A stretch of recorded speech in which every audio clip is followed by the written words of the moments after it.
All right, everyone, it's just after midnight here, and on this Thursday morning, February the 24th, we're still keeping an eye on some of the wintry weather that is coming through here in East Texas. Just want to give you a quick general overview. We have not seen any big changes in our winter weather alerts at this point. We'll continue to monitor this. We could see a few more counties added, but it will really depend upon the precipitation. I'm going to switch over and give you a look at the radar for us. Let me switch that over, and we'll get a better look on what is taking place here at this time. So this is the bigger perspective, and I'll come back over to the key wall. Let me make sure all that's enabled. Yep, there we go. All right, and we are keeping an eye on the precipitation as it is moving through here in East Texas. Now, this is the national picture. Let me come back down to more of a local perspective, looking at the radar as in general for us here at home at this current point. You'll notice that we are still dealing with some bands of precipitation that are moving through here within the last 30 minutes to an hour or so. Had some pretty heavy rain that came through, so all this precipitation that we saw in Tyler over the last 30 to 45 minutes, it was all rain. Elevated surfaces, though, would begin to have some problems there at that particular point.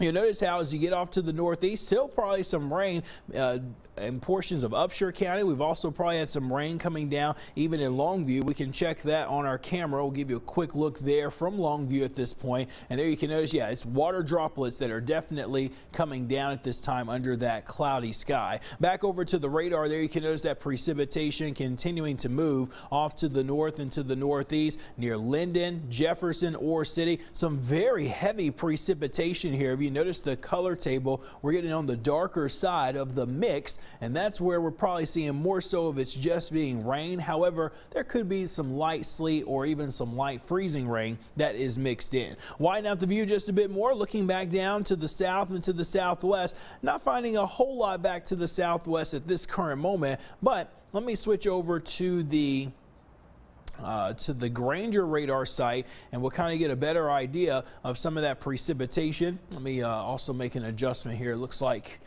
that this particular site, oh, okay, it looks like it's down right now as well.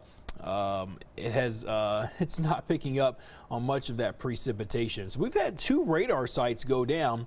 The Granger site, which is coming in out of Central Texas.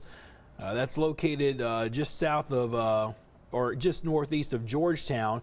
And we've also had the Fort Worth radar site go down as well.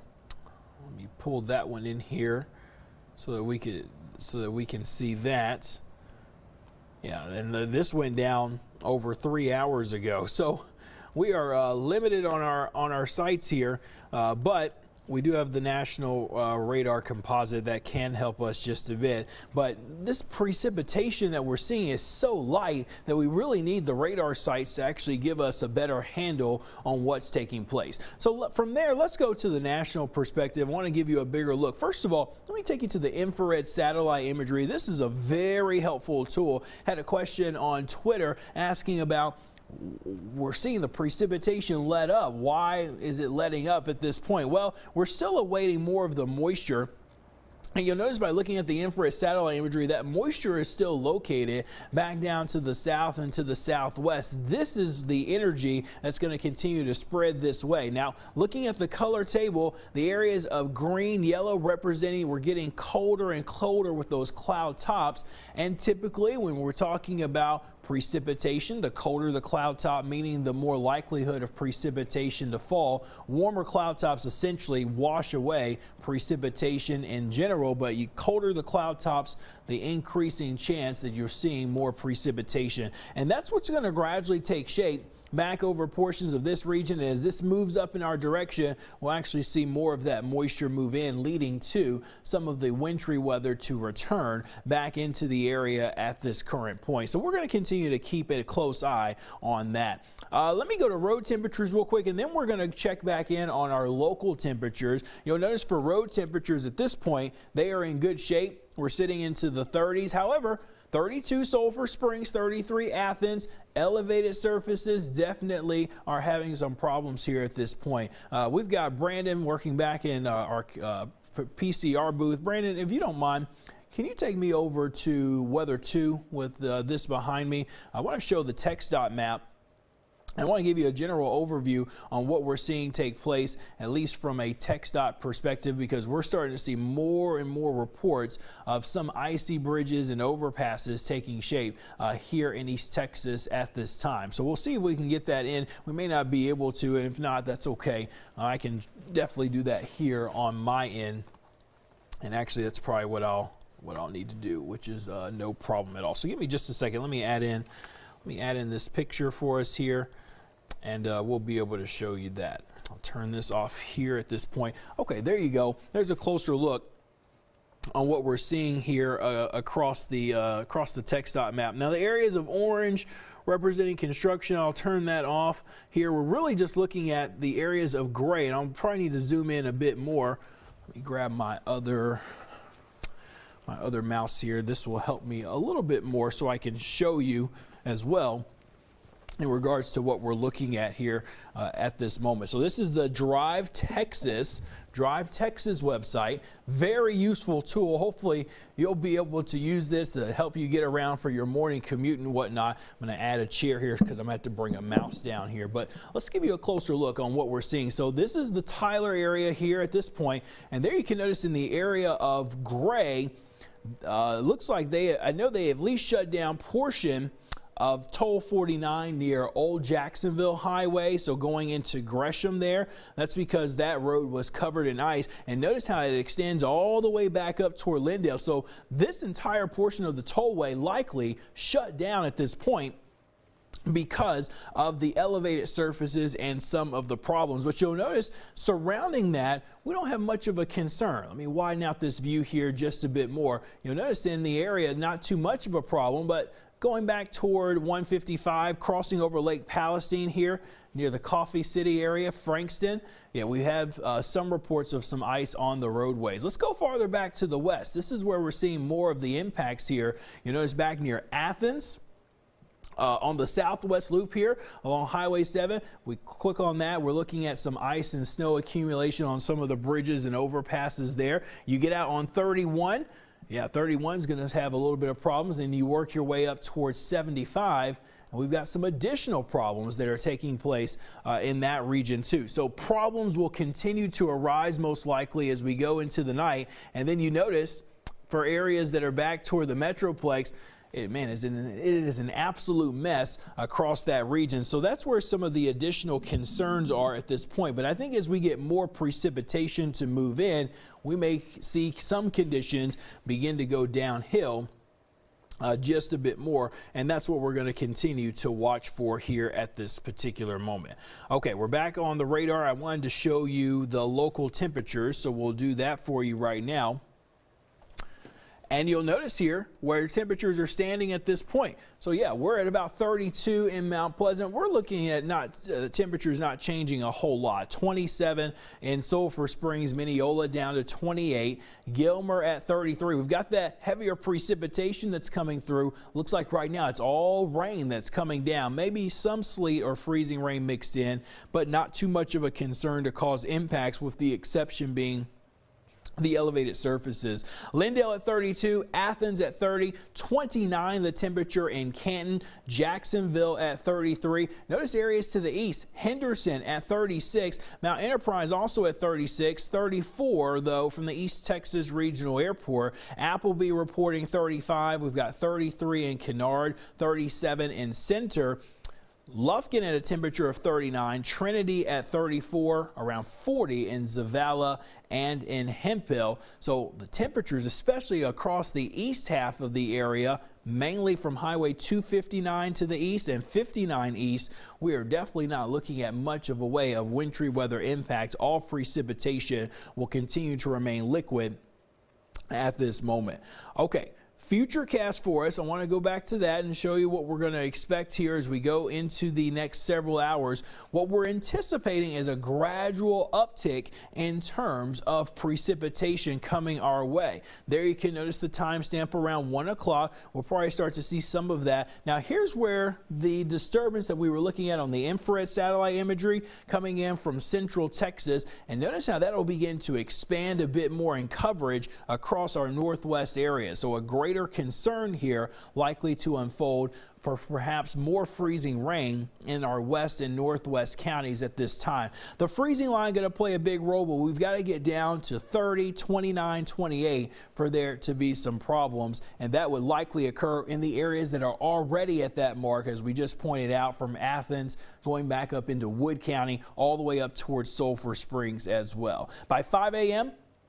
we are looking at still some light rain around, maybe a light freezing rain mixture. You'll notice that is right over portions of northwest Smith County. Let me see if I can zoom in here on this. I think the camera's locked, so I won't be able to. But northwest Smith through most of Van Zandt, almost all of Wood County. If you're in east portions of Wood County, this is going to be a very close call for you. It certainly is more likely on the west side of the county compared to what it would be on the east side. But either way, it's close enough. That's why you're under that winter weather advisory. We get to about 6, 7 a.m. Notice how the precipitation continues, and it increases even more back toward portions of the Metroplex area at this point.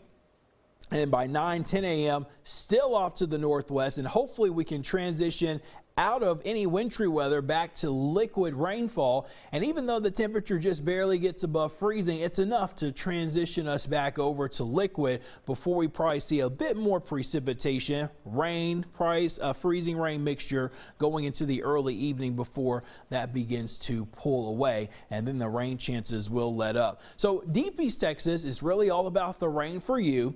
You get to areas along 259, points to the east, most likely rain. We could see maybe some light wintry weather in our extreme northeast counties for Cass, Morris, Marion County, even back in sections of Cherokee County as well and Anderson County, but looks more confidence in Henderson, Wood, northwest Smith County, Van Zandt, Rains, and Hopkins County. Probably a greater threat of that ice expected to occur. And we're only talking about a few 100ths to, at max, a quarter of an inch of ice, but that would be more of an extreme case. However, these elevated surfaces are the areas that will cause some of the biggest problems, and that's what we've seen so far, mainly because it's nighttime, not as many people on the roadways. But going into tomorrow morning, we'll probably see more impacts perhaps on some of the surface streets, the ones that are not elevated. We could have some problems that may develop there. I want to show you a couple of other graphics that I was looking at, and I thought they were really interesting. This is the Winter Storm Severity Index. This will run until tomorrow morning, and notice how the impacts are greater across the northwest area. So limited impacts for a good portion of East Texas, and you know how this lines up with some of our winter weather advisories, but minor impacts across almost all of Hopkins County into Rains County. We're not looking at a significant ice threat, not looking at very heavy freezing rain, but enough over time that could cause some problems. This will be valid through Thursday morning. And then if we look ahead to Thursday in general, let me go back to it. There we go. If we look ahead to Thursday in general, it pretty much holds the same case across our west and northwest counties here at this point. And then it is a greater concern really across Arkansas heading up into Tennessee. Perhaps some greater threats expected there. All right, back on the radar for us, and then we'll end our stream here. I just want to make mention of a couple of other things. Let me put the radar back on and into motion for us. There you can notice some of that light precipitation that is moving through. I had a question emailed to me, and I welcome your questions if you have any. We'll gladly be able to talk about those. The question was in regards to dripping faucets, and this was coming from the Longview area. I think it's probably not a bad idea to drip the faucets. Tomorrow night you will definitely want to, or should I say Thursday night into Friday morning, you will likely want to drip faucets across all of East Texas as the temperature for all of us will drop below freezing. Even with a clear sky, some areas may even get down into the 20s. But if you're west and northwest, yeah, you will probably want to do that. We want to keep in mind the 4 Ps. Even if we're not seeing the temperature near the freezing mark, just take the extra step, the extra precaution that is necessary to prevent a major catastrophe from happening with that. So always a good idea to do that when we're dealing with wintry precipitation and when we're actually talking about the threat of some freezing rain coming our direction. We haven't had any reports of power outages here at this time, and so we'll continue to keep our eyes and ears on that as well. But again, we're waiting for our next disturbance that's going to help increase some of this precipitation. That's what the computer models continue to indicate. All right, we're going to end the stream for now. It's about 12:20. I definitely want to come back on around the 1 o'clock period. Let's see. Okay, Weather Service putting out the storm report related to the Toll 49 road being closed. So that's the only thing that we've received here from the Weather Service thus far. Let me show you one other thing. I want to show you the high resolution model. This is the HRRR. And you can notice here as we go through time that we'll still have some of that precipitation increasing, especially across our west areas, and perhaps more of it really becoming more impactful perhaps closer to daybreak. So I think things are still in line. It just may take some time, but things are still in line for us to have some of this wintry precipitation as we get into the overnight going into tomorrow morning. All right, thanks for taking time to join us here on our digital live stream. Again, I plan to be back on here at 1 o'clock. We'll continue with updates on the hour for you here on KATK.com and Fox51.com. If we start to get more reports of any sort of wintry weather, we'll definitely let you know.